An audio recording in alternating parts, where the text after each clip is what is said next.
Get that World Cup feeling with DStv Football Buzz. Subscribe to DStv Africa on YouTube. Welcome to another episode of DStv Football Buzz. With us today, we have Martin from Botswana, we have Mukami from Kenya, and Tabiso from Swaziland. Welcome, guys, and thanks for joining us.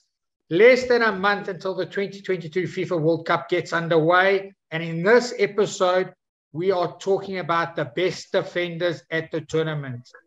Martin, I'm going to start with you. Who do you pick as possibly the best defender at the World Cup this year? Well, thank you very much, Brian. Actually, I have a couple of names running through my mind when you talk about defenders. And I can safely say I will be looking forward to see Antonio Rudiger from Germany. He's one of the players that we'll be looking forward to because he's playing a vital role at Real Madrid. And also our own African Kalidou Koulibaly in Chelsea is the man to really watch for. And, Senegal comes with a very high confidence in the fact that they are the champions of Africa. And also, I can't forget Van Dijk and Eder Militão from Brazil. So these are the four defenders that we'll be looking forward for. Mukami, would you agree? For me, Van Dijk for sure. I wouldn't put him on that list. Liverpool have been not so good this season. They've conceded a lot of goals, and they'll be playing Senegal. So I'm expecting Mane to do some damage. And yeah, so I wouldn't agree with Van Dijk, but Koulibaly, yes, I think he's played in two of the best defending countries, both in Italy and England. So he's gotten a lot of experience.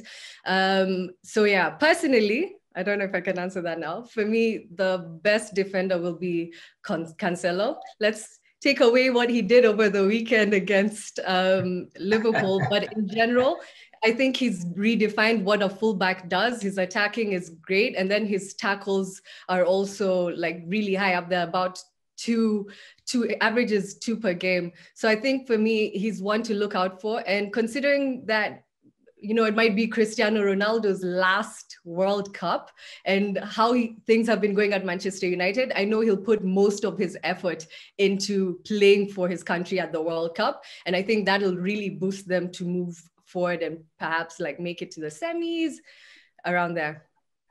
Tabiso, who's your picks? On this one, Brian, I got to go with Martin. I think Virgil is going to be very instrumental for the Netherlands, in just looking how he goes about with his business as well. And I want to believe that Louis van Gaal is going to be spoiled for choice in terms of the quality that he has. We look at him when he plays for Liverpool, it tells you a story. It tells you where he is. He knows positioning. He's very much aware. And I think the one thing that, is going to be very crucial for Netherlands and for Virgil as well, if they are to progress to the next round of games, it would literally be his ability, to make those long passes and in understanding where he is as well. And one thing that he does so well with Liverpool is just anchoring, at the back line. And when he steps out, he always attracts people. And when they come, he can be able to just drop the ball behind the defense so that, they're able to just run into those areas. So for me, his style of play is going to come through, very crucial for the Netherlands. And talking about him as well, he's got a very young player. And I think, it's very interesting to see how the Netherlands goes about their business. And the back line is going to be as solid as a rock. They've got a very young player who is doing super well. He's at his peak as well. When you're talking about Matthias, and I want to believe that between the two of them being paired together, there's leadership there, there's consistency, and of course, there's those tough tackles that are going to be happening at the back. The old adage is goals win games, but defenses win championships. Mukami, is that something you would agree with? Yeah. Yes, for sure. That's exactly how it's been. If you look at the past World Cups, Spain, when they won in 2010, only conceded 2 goals, same as France in 1998 and Italy in 2006. Germany in 2014 conceded only 4 goals. If you look at Senegal in the African Cup of Nations earlier this year, they only conceded 2 goals. They got away with not scoring because they only beat Zimbabwe 1-0. They went 0-0, 0-0. And then, even in the final, it was 0-0. So the defense gets you there. And I think it's going to be crucial for this World Cup as well. I think the last World Cup, France has been one of the highest conceding teams to have won the World Cup, but it's also because Mbappe. What's going to be the best form of play? Is it going to be an attacking style of play, or is it going to be a defensive style of play? Obviously, looking at playing the World Cup in Qatar, where it's hot, humid, what are your thoughts? To be so more defensive or more attacking? Which is a better way to go? You know, it literally depends on the formation that the coach decides to go with. But you know what they say, Brian? I once read somewhere that, if, you score, you might win. But if they never score, you definitely, if you score, if you score, you might win. But if they never score, you are certain, So I think the best one to go about is literally just defending. Defenders have won it before, but also in attack. If anything to go by, if anything we've learned in the process, that your defense needs to be very much, solid, and have those special moments. And I think the defenders we did touch on, the defenders we mentioned earlier on, Brian, give us this special elements. You talk about Khalid Koulibaly as well. He is solid as a rock. I don't think there's any player who wants to go 50-50 with him, because he's well built. Physically, he'd give you what you want on the ground. He is certain he's going to cover ground. He's going to win games.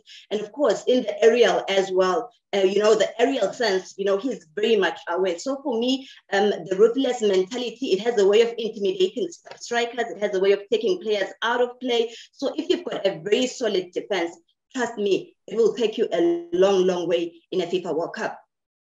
Talking about a guy like Virgil van Dijk, someone who creates goals as well, how important is it that a defender creates scoring chances and is able to stop scoring chances? To be so? It's super important, Brian. I think I've talking about the Dutchman. The qualities he possesses, the quality he brings to that Netherlands team as well. He might have missed out in the Euro, but in just looking at, where he's at in terms of his game plan at Liverpool, it tells you that, the bad news for all attackers who are going to be facing him is that, he would literally just be phenomenal. And, he really knows how to cover those defensive, areas. And I think it's going to be, very, very, very important. And I love the fact that Mukami is also just highlighting a couple of, defenders that we might be looking out for in terms of Qatar 2022. I think when you talk about Antonio as well, his experience has proven over and over. But also when we talk about a defender and the qualities that he possesses, we need to attribute certain players that play around him. In Germany, you've got the likes of Nicolas Sule, who are forever there and willing to just, wipe up anything that comes through, in understanding that you are the last line of defense when you're talking about goalkeepers as well. But I want to believe that, the way Virgil just goes around and is his pace, able to cover ground, even if it's the last man, he's able to just do all that needs to be done, and there's nothing he can't do in the defensive space. So for me, Ryan, I'm not convinced with Virgil van Dijk. If you look not at it, convinced with him. He's not the perfect defender. No, he's eighth. Liverpool, he was, before that injury, I think he was amazing. But since, he's never gone back to being his best. If you look at Liverpool right now, they're eighth. They are the team that's conceded the most out of all the top teams. They've conceded 13 times. If we look at the Netherlands, because we're focusing on the Netherlands, they've kept only 2 clean sheets in their last 8 games. They lost. Yeah. They were drawing 2-2. They lost 2-1 to Wales. They've been struggling in terms of keeping clean sheets. And that's what we're saying will take to win a tournament. So, and it's a young team. They're coming off not having done well in the last, not even qualifying in the last World Cup. And there's a lot of pressure for that team when coming into this World Cup. And I'm just not convinced. For me, I feel like Ruben Diaz, Cancelo in Portugal with Cristiano Ronaldo fighting in his last World Cup.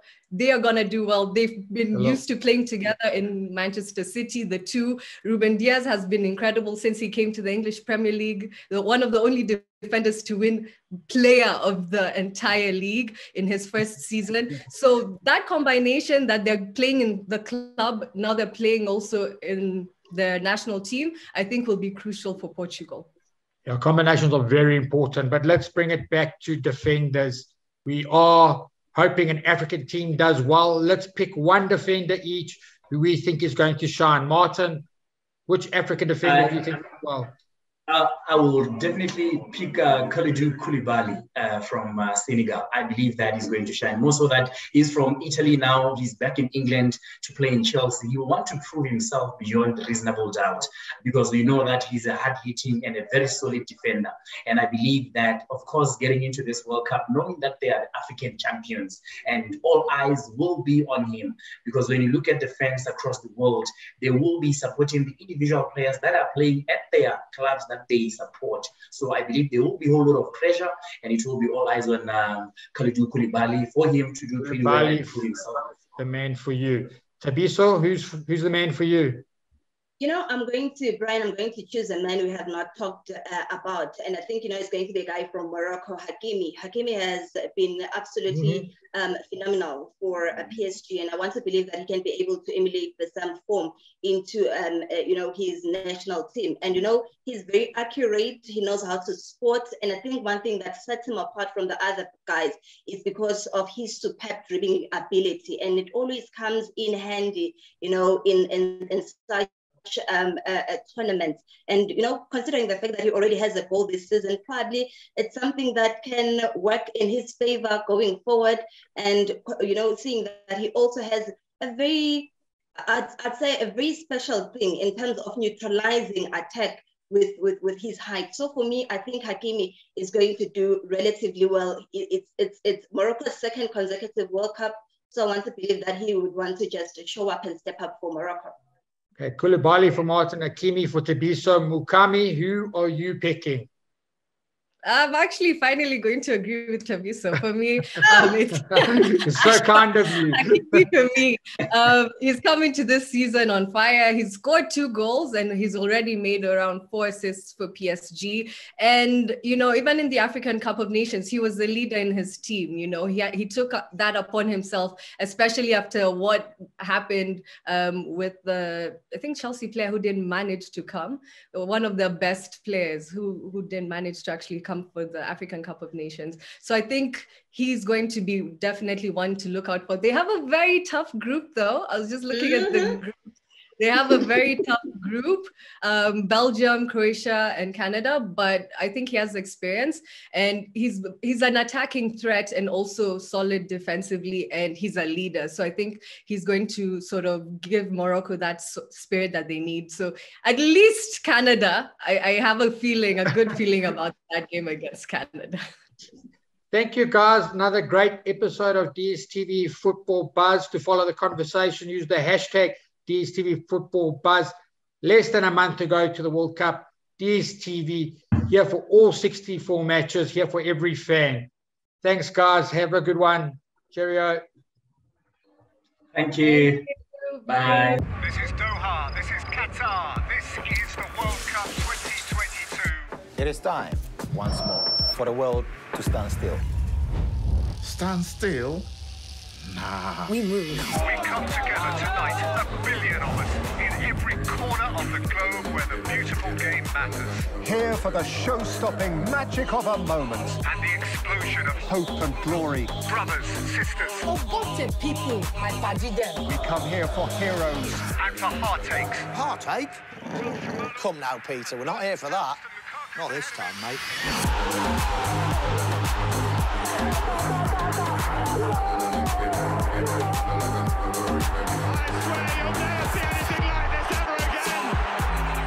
Get and stay connected to DStv and watch all 64 matches. Here for every fan.